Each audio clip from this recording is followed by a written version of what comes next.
All right, so we have another house very close to the one that we were just at a little while back. Awesome neighborhood, super quiet, kind of on the border of Seal Beach, Long Beach area, super good neighborhood. This is a 4-bedroom, 2-bath, almost 1,700 square feet. So I'm gonna get inside and see how I can maximize the value.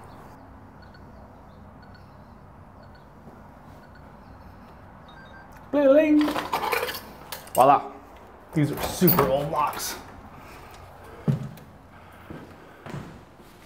All right. So we have a pool. This is a pretty similar floor plan to maybe one you guys just saw. So this is why I like coming to certain neighborhoods where I know the neighborhoods, I know the floor plan, I know the architects that built them in the 50s. You just get comfortable with like certain layouts and floor plans. Like, okay, and these people just did paint. They scraped all the stucco off, or all like the popcorn ceiling kind of stuff. But what they've done is they did the bare bones minimum, which is paint and trim. And they left old original countertops, old original cooktops, and then they put in this really nice, expensive giant hood. Doesn't make any sense. Original cabinets, but they changed the knobs. Well done. All this needs to get ripped out. You can actually save this. Cabinets, maybe might as well rip them out, do all new custom. New windows. These are the thin, paper thin, old metal ones. Got to redo the windows, redo the sliding glass doors, but this is not hard to do.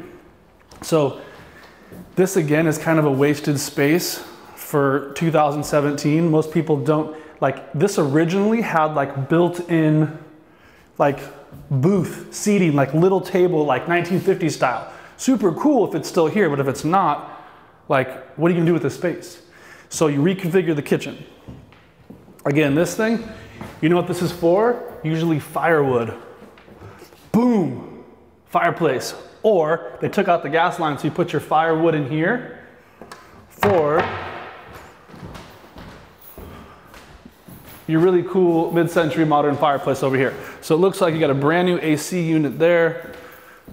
I mean, you got a pool, jacuzzi.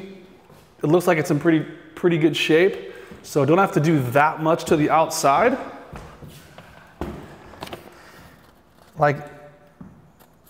They're asking $765 for this. I can get it down for sure. But it still needs so much, which makes me feel really good about the property we're doing not too far away from here with a very similar floor plan. It might even go for $850 now that I'm thinking about it. So you got a pretty big backyard, even with the pool. Most problems with pools in Southern California is if the lot's not big enough, it eats up all your space. So you still have this area. You can even build this thing out a little bit, have a pergola, built-in grill right here, or maybe even over there because it's probably a gas line. And then over here, you've got a little sitting area and fire pit. You have all this extra area and a little bit of side yard. So you don't have to do that much to this to really get it. So if I can get 30 or 40,000, maybe even 50 off of this purchase price, I put in 30,000, maybe 40 with because it probably needs new bathrooms, which we'll go check out. Updated kitchen, fix the bathrooms a little bit, paint the outside, a little bit of landscape. I can probably get 850. So I'm probably gonna make 65 to 75,000 on my investment, and I'll probably make it in 90 days. Might be a good deal. All right, so boom. Original bathrooms. You got all this, new bathroom, you have a shower here that goes into this to be the master. Seal up that door, leave this door open, blow this out, blow this out. Look how cool this is. 1950s built-ins into the wall. Check this out. You know what this is? Tie rack. That's probably a custom tie rack that the dude who lived here built. Boom, ironing board. Telling you, like, this is why Long Beach properties and properties in cities that are kind of old are really cool. You still find rad stuff in them. Like ironing boards in the master. Come through here. Again, 1, 2, bathroom that needs to be gutted, 3, 4. And this kind of Jack and Jill is back into the main part of the house. Cool property. Hopefully I can get this thing for a little bit less. We'll go full gas at it. All right, so that particular property, I was just thinking about it. This neighborhood is really, really close to one of the big schools, one of the big colleges. And sometimes with a 4-bedroom, 2-bath kind of scenario, what you can do is you can buy the house and actually make the house cash flow if you get enough tenants or students in there to have it make sense.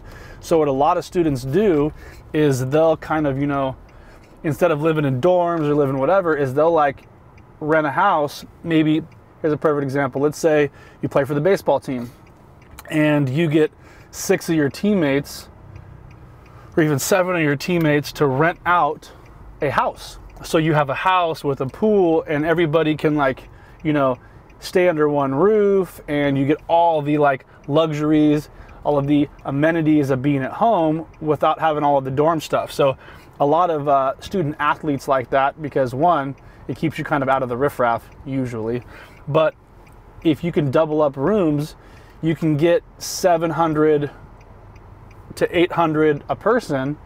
So if you have 4 bedrooms and you're doubling it up, you know, 1,400 times 4 is a pretty good number.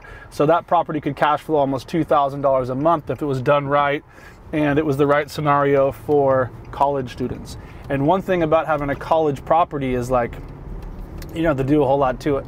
They're not picky about like high-end appliances and everything else. Again, 100 doors on how to invest in real estate. There's a lot of different things you can do.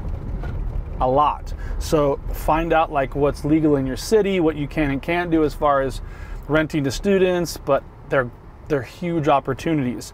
So for me, it's kind of a no-brainer. Like, if I can get the price down, I might, as I'm thinking about it, I might not even rehab it. I might leave it. I might grind the price down to a point where it's really going to cash flow day one for me, and then I might just keep it, and then keep it in the portfolio. And then I go to the college and I go to like the coaches and I go to who's ever in charge of the athletic department and say, hey, I've got a house specifically for some of your student athletes if you guys want to come check it out. And then I start building a relationship with them. I already have one in a different neighborhood and it's awesome.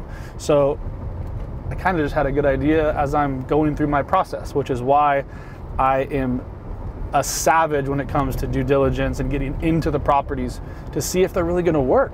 And even if they're not going to work for me, who do I know that it might work for? So I'm always thinking outside the box.